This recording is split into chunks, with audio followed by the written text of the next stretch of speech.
أعوذ بالله من الشيطان الرجيم. بسم الله الرحمن الرحيم. والليل إذا يغشى والنهار إذا تجلى وما خلق الذكر والأنثى إن سعيكم لشتى فأما من أعطى واتقى وصدق بالحسنى فسنيسره لليسرى وأما من بخل واستغنى وكذب بالحسنى فسنيسره للعسرى وما يغني عنه ماله إذا تردى إن علينا للهدى وإن لنا للآخرة والأولى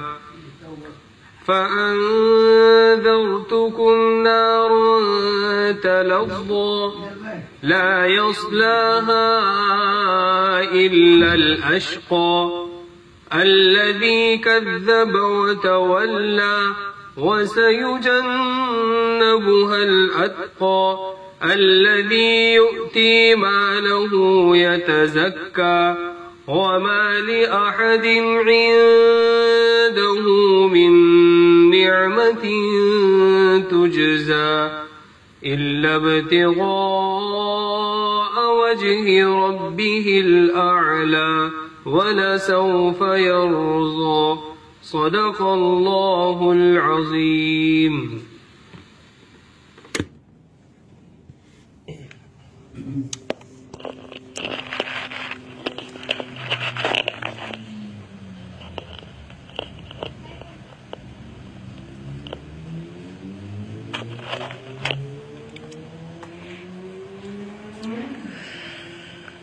الحمد لله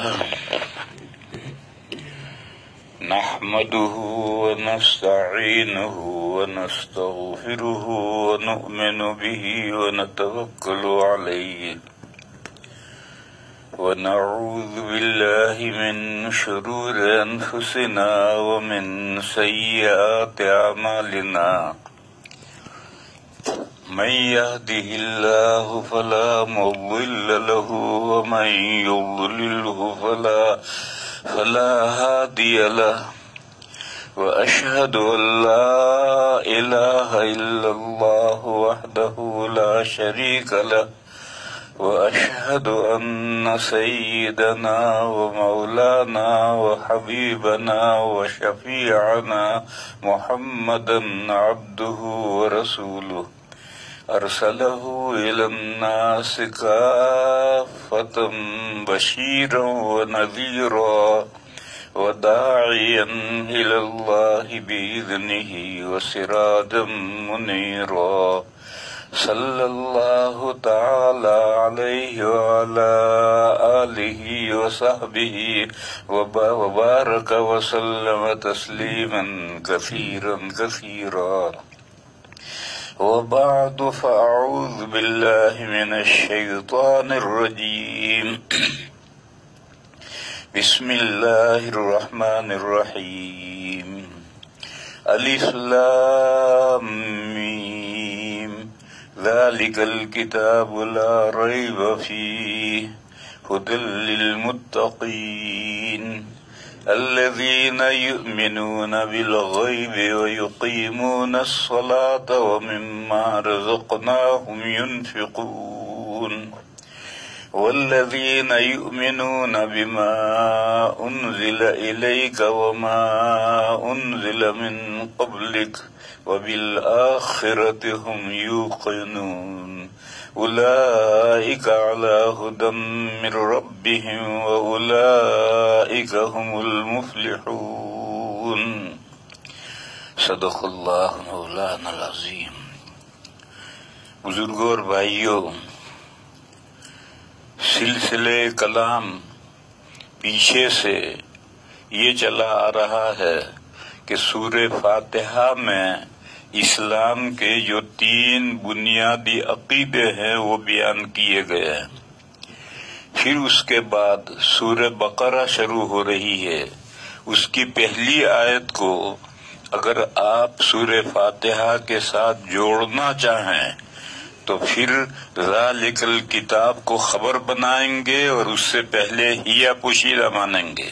ہیا یعنی ہدایت، جو ہدایت بندوں نے مانگی ہے وہ ہدایت وہ کتاب ہے، یہ کتاب نہیں، وہ کتاب ہے۔ ذالک اس میں اشارہ بعید ہے اور اشارہ ہے لوح محفوظ میں جو قرآن کریم کا پہلا تمثل ہوا ہے۔ قرآن نے جو پہلا وجود پایا ہے لوح محفوظ میں، اس کی طرف اشارہ ہے۔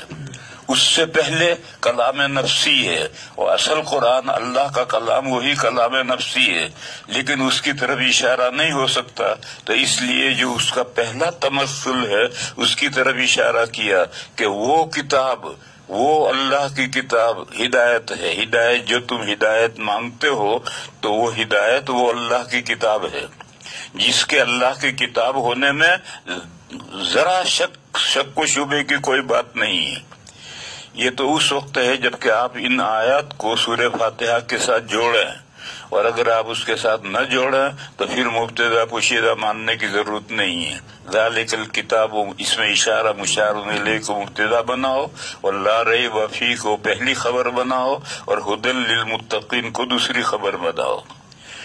پھر اس کے بعد یہ مضمون شروع ہوا ہے کہ متقین یعنی نیک بندے، مومنین بندے، اللہ پر ایمان لانے والے، تقوی کا جو درمیانی درجہ ہے اس درجے کے متقی کون ہیں، تو ان کا تذکرہ شروع ہو رہا ہے۔ اور پھر وہی اسلام کے جو 3 بنیادی عقیدے، توحید، رسالت اور آخرت، وہی دوبارہ پھر ریپیٹ کیے جاتے ہیں، اور اس انداز سے بیان کر رہا ہے کہ آدمی کا ذہن بھی نہیں جاتا کہ یہ وہی مسئلے بھی دوبارہ بیان ہو رہے ہیں، وہی دوبارہ بیان ہو رہے ہیں۔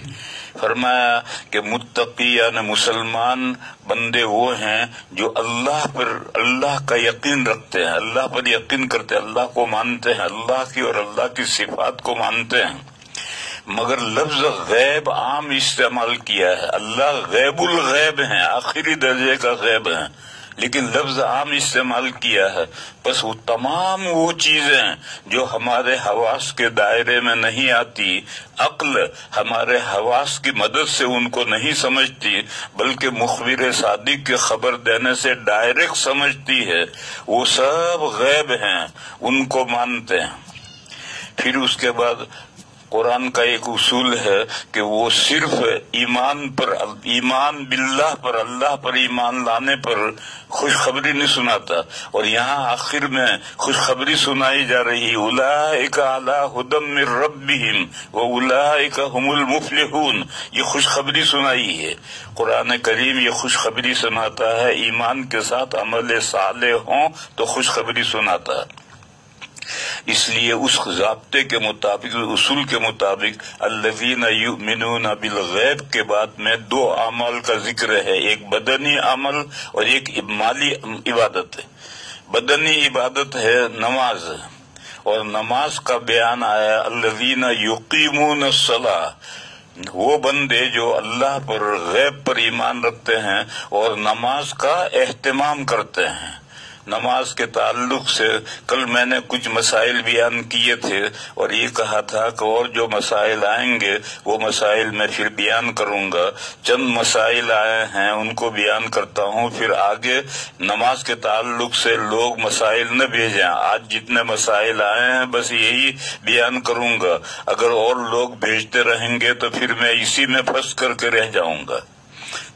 پہلی بات تو یہ پوچھی ہے کہ سجدے کی حالت میں اگر دونوں پیر زمین سے اٹھ جائیں تو کیا حکم ہے؟ سجدے کی حالت میں دونوں پیر زمین سے اٹھ جائیں، ایک ساتھ دونوں اٹھ جائیں تو کیا حکم ہے؟ اس سلسلے میں یہ جاننا چاہیے، میں نے پہلے بتلایا تھا کہ سجدہ ہے ہمارے بدن کا جو طرف اسفل ہے، اس لیول پر طرف اعلیٰ کو لے آنے کا نام ہے۔ لہذا اگر سجدے میں ماتھا زمین پر رکھنا ہے، اصل تو کھوپڑی رکھنی چاہیے مگر وہ رکھ نہیں سکتے، تو اس کے قائم مقام ماتھا اور ناک دونوں کو لیا گیا ہے۔ اگر صرف ماتھا لگا ہے ناک نہ لگا ہے تو تمام ائمہ کے یہاں نماز ہو جائے گی لیکن مکروہ ہوگی، اور اگر صرف ناک لگائے اور ماتھا نہ لگائے، ماتھے پر کوئی پھوڑا ہو رہا ہے اس کی وجہ سے ماتھا زمین پر نہیں لگ سکتا تو ناک تو اس نے لگائی، تو امام اعظم رحمہ اللہ کہتے ہیں کہ نماز ہو جائے گی، مکروہ تحریمی ہوگی۔ دوسرے ائمہ کہتے ہیں کہ نہیں، صرف ناک لگانے سے نماز ہی نہیں ہوگی۔ بہرحال ادھر تو یہ ہے کہ ادھر آپ کو ماتھا اور ناک دونوں لگانے ہیں اور دبا کر کے رکھنے ہیں، ماتھا بھی دبا کر رکھنا ہے، ناک بھی دبا کر رکھنا ہے، اور نیچے طرف اصل میں اگر دونوں پیروں پر جیسے کھڑے ہوتے ہیں ہم، اس حالت میں تو سجدہ ہو نہیں سکتا، تو پیر تو لامحالہ کھڑے کرنے پڑیں گے، بس دونوں پیروں کی انگلیاں موڑ کر کے دبا کر کے رکھو اور انگلیاں قبلے کی طرف متوجہ رکھو۔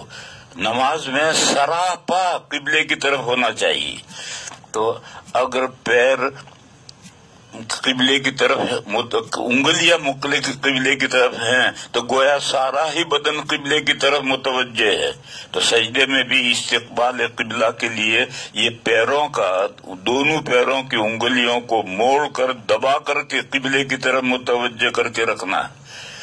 یہ تو ہے سجدے کا صحیح طریقہ۔ بس اگر پورے سجدے میں ایک رکن کے بقدر، ایک رکن کتنا ہے؟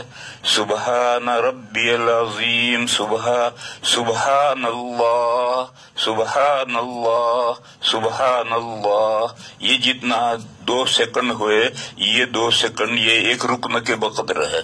اگر پورے سجدے میں دونوں پیر یا ایک پیر ایک رکن کے بقدر بھی زمین پر نہیں لگے تو نماز نہیں ہوگی، سجدہ ہی نہیں ہوا۔ اور اگر ایک رکن کے بقدر یا اس سے زائد دونوں پیر یا ایک پیر لگا رہا اور پھر ایک پیر اٹھ گیا تو مکروہ، اور اگر دونوں ہی پیر اٹھا دیے تو پھر نماز مکروہ ہوگی، لیکن نماز ہو جائے گی۔ لیکن ایک رکن کے بقدر دونوں پیر یا ایک پیر زمین پر لگا رہے تو نماز ہوگی، اور اگر اتنا نہ لگے تو پھر نماز ہی نہیں ہوگی۔ بعض کتابوں میں یہ لکھا ہے کہ اگر دونوں پیر سجدے میں زمین سے اٹھ گئے تو نماز باطل۔ یہ مسئلہ صحیح نہیں، اس کو صحیح ہے نا، اس مسئلے کو سمجھے نہیں ہیں لوگ۔ مسئلہ یہ ہے کہ پورے سجدے میں دونوں پیر یا ایک پیر ایک رکن کے بقدر زمین پر نہیں لگا تو نماز باطل، کیونکہ سجدہ ہی نہیں ہوا۔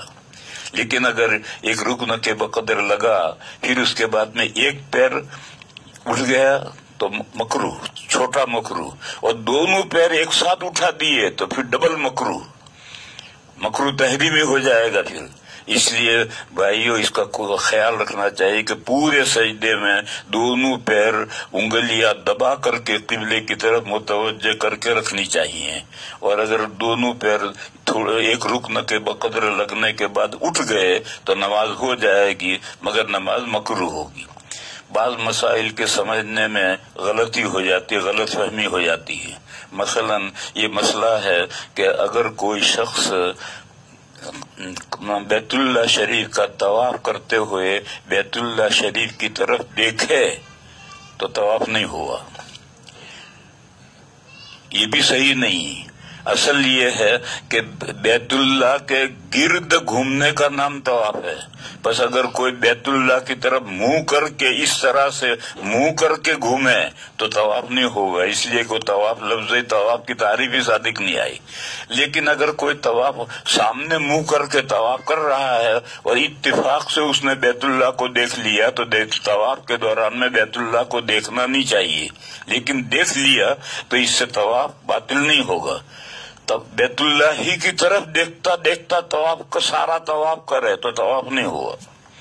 وہاں بھی مسئلہ سمجھنے میں غلطی ہوتی ہے. لیکن اگر طواف کے دوران میں بیت اللہ کو دیکھا تو دیکھنا تو نہیں چاہیے، لیکن دیکھا تو طواف باطل نہیں ہوگا. ایک قصہ مجھے یاد آیا. ٹورنٹو میں ایک آدمی اپنے بچے کو، جو 10-12 سال کا بچہ ہوگا، لڑکا ہوگا، وہ لڑکے کو لے کر آیا اور کہنے لگا کہ حضرت اس کا ایک سوال ہے، اس کا جواب آپ دیں. میں نہیں دے سکا جواب. میں نے پوچھا بیٹے کیا جواب اشکال ہے تیرا؟ اس نے کہا کہ میں نے ایک کتاب میں پڑھا ہے کہ جو بیت اللہ شریف کے اندر جائے وہ چھت کو نہ دیکھے. کیوں؟ چھت کو دیکھنے میں کیا حرج ہے؟ کیوں نہ دیکھے چھت کو؟ وہ یہ سمجھتا ہوگا کہ شاید چھت کو دیکھنے میں کوئی بھوت لگ جائے گا، لپٹ جائے گا کچھ. تو میں نے اس سے کہا کہ نہیں، یہ بتا کہ بیت اللہ شریف کے اندر جو جائے گا وہ کیوں جائے گا، کیا کرنے جائے گا؟ تو کہنے لگے عبادت کے لیے جائے گا. تو میں نے کہا عبادت کے لیے جائے گا، آثار قدیمہ کی زیارت کرنے تو نہیں جائے گا. چھت کی طرف دیکھنے کی کیا ضرورت ہے؟ کوئی آثار قدیمہ دیکھنے تھوڑی گیا. اور دیوار مت نہ دیکھے، دیوار پر تو نظر پڑ جائے گی. نیچے نظر سجدے کی جگہ نظر رکھے گا تو بھی دیوار پر تو نظر پڑے گی، لیکن چھت پر نظر کیسے نہیں پڑے گی؟ چھت کو تو وہ دیکھے گا جو آثار قدیمہ دیکھنے گیا ہے، کبھی کیسی چھت بنی ہے، کیسی ڈیزائن ہے، کیسا ہے. عبادت کرنے گیا ہے تو عبادت کر کے چلا. تو اسی طریقے سے یہ جو کہا کہ چھت کی طرف نہ دیکھے، اس کو اشکال ہوا کہ چھت کی طرف دیکھنے سے کیا حرج ہے؟ اگر چھت کی طرف دیکھ لے تو کیا حرج ہے؟ تو میں نے اسے بتایا کہ بھئی عبادت کرنے کی نیت سے بیت اللہ شریف کے اندر جاؤ، آثار قدیمہ کی زیارت کرنے مت جاؤ. اور دیواروں کو مستثنا اس لیے نہیں کیا کہ دیوار پر تو نظر پڑے گی. اسی طرح سے یہ مسئلہ ہے کہ طواف کرتے ہوئے بیت اللہ کی طرف دیکھے گا تو طواف نہیں ہوا. تو دیکھے گا کہ یہ مطلب ہے کہ بیت اللہ کی طرف ہی دیکھتا دیکھتا گھومے تو طواف نہیں ہوگا. اس لیے کہ کسی چیز کے حولہو، اس کے ارد گرد گھومنے کا نام طواف ہے. اسی طرح سے یہ مسئلہ بھی کتابوں میں لکھا ہے، اور لوگ غلط سمجھتے ہیں کہ اگر سجدے میں 2 پیر زمین سے اٹھ گئے تو سجدہ نماز باطل.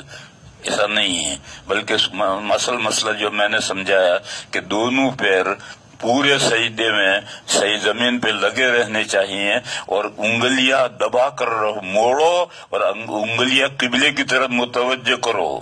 جیسے ماتھا اور ناک دبا کر رکھنا ہے، اسی طرح یہ بھی دبا کر رکھنا ہے. لیکن اگر ایک پیر اٹھ جائے، ایک رکن کے بقدر پیر رکھنے کے بعد ایک پیر اٹھ گیا تو مکروہ، اور دونوں اٹھ گئے تو ڈبل مکروہ. اس کے بعد دوسرا سوال ہے کہ ٹوپی کے بغیر نماز پڑھنا کیسا ہے؟ ٹوپی کے بغیر نماز پڑھنا جائز ہے. صرف ننگا پا ہے ناف کے نیچے سے گھٹنے کے نیچے تک.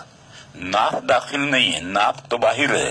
ناف کے نیچے سے لے کر گھٹنے کے نیچے تک یہ ننگا پا ہے. اتنا بدن مرد کو چھپانا ضروری ہے. اس میں سے اگر کچھ حصہ کھلے گا تو پھر مسئلہ گڑبڑ ہو جائے گا. لیکن اس کے نیچے پنڈلی اور نیچے پیر ہے، اور ناک کے اوپر پیٹ، سینہ اور سر ہے، یہ اگر کھلا رہے تو نماز ہو جائے گی. یہ تو مرد کے لیے ہے.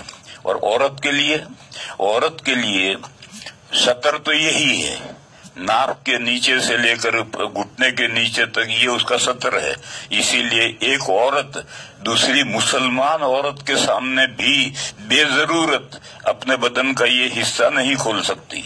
بچہ پیدا ہونے کی ضرورت ہے وہ الگ مسئلہ ہے، شوہر کی ضرورت ہے وہ الگ مسئلہ ہے، باقی بے ضرورت اتنا بدن عورت کو نہیں کھلنا.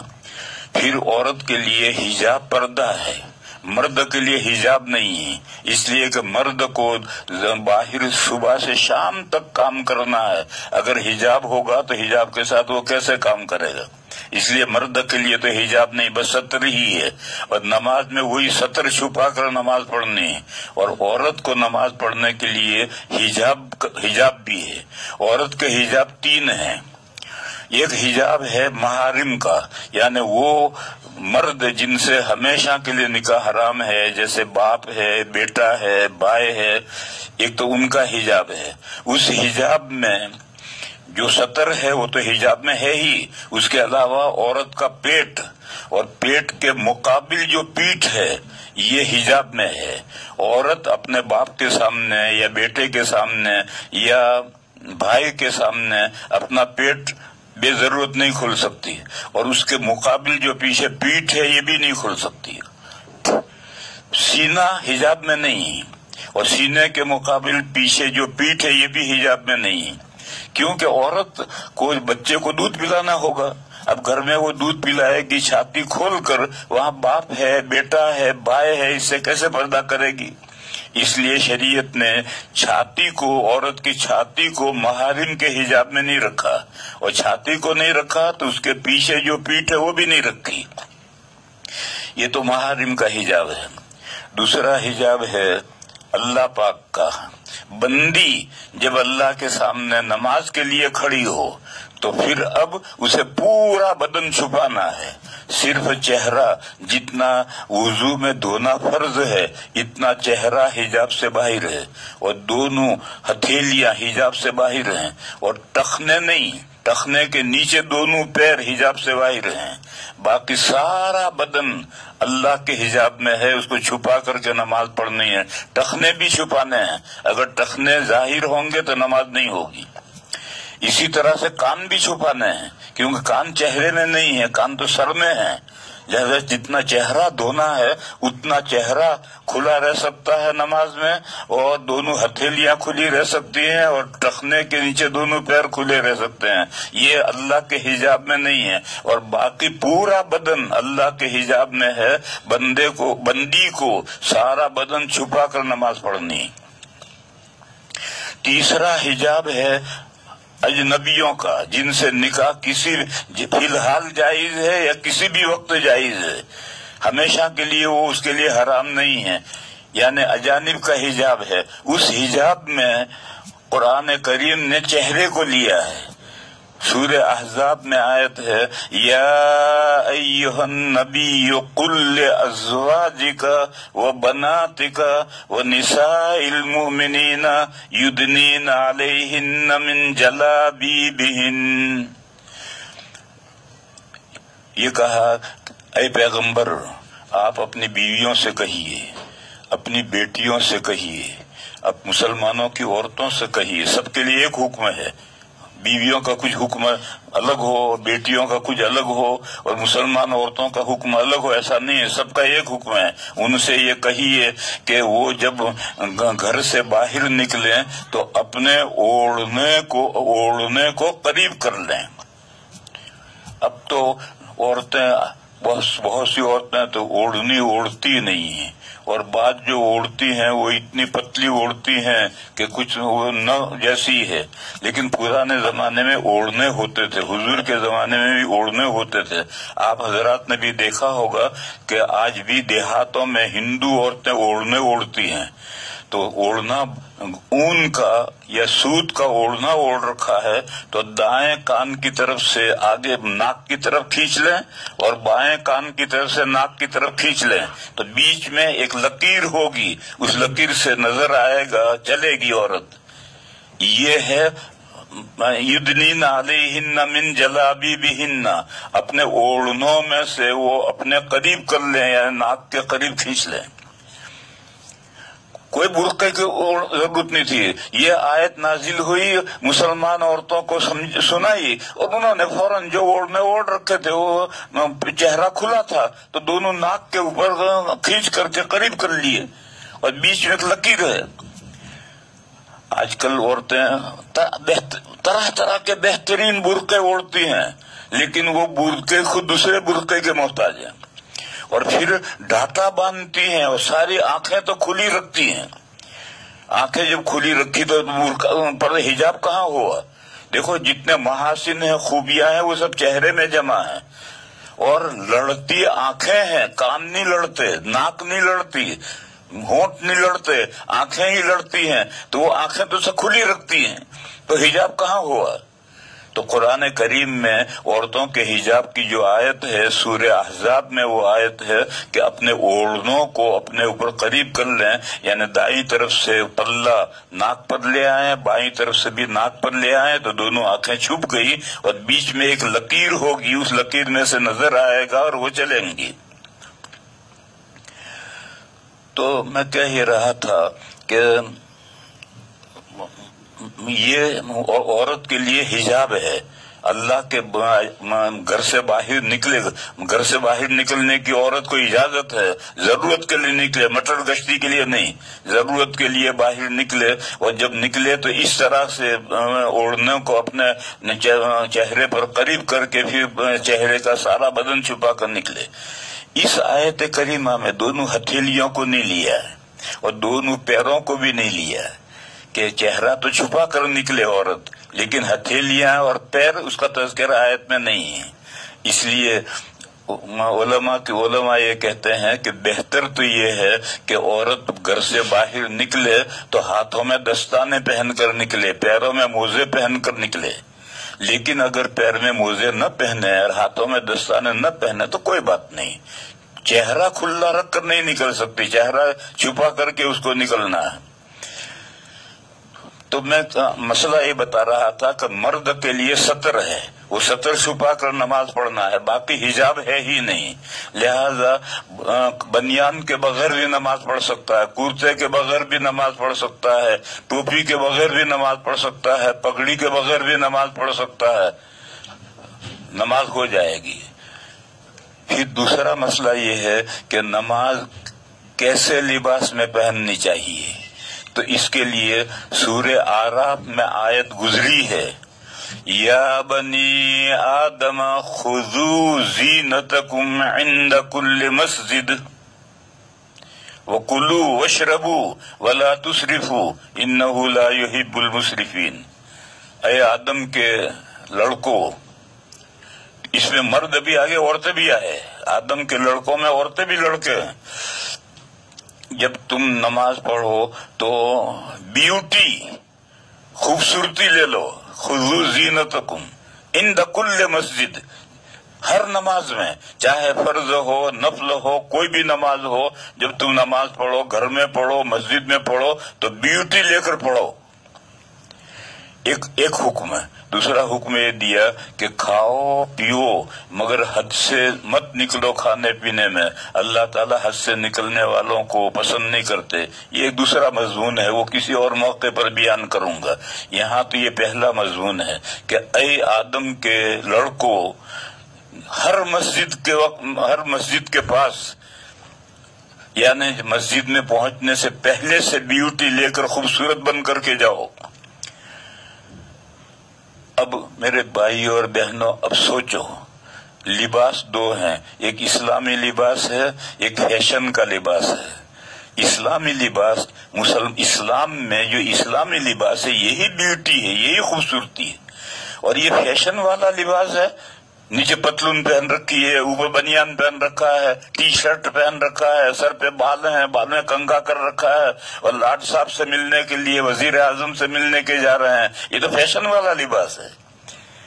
ہمارے بزرگوں کے پاس میں جب کوئی آدمی جاتا ہے اور اس کے سر پہ کچھ نہیں ہوتا ہے تو جیب میں سے دستی رومال دے کر سر پہ باندھ کر پھر ملنے کے لیے آتا ہے۔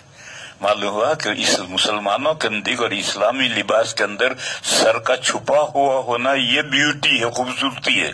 لہذا اللہ کا حکم یہ ہے کہ جب کوئی بھی نماز پڑھو تو خوبصورت بن کر کے نماز پڑھو، لہذا سر پہ ٹوپی پہن کر نماز پڑھنا چاہیے، اور پگڑی باندھ کر پڑھو تو واہ واہ واہ واہ، اس کا تو کہنا ہی کیا ہے۔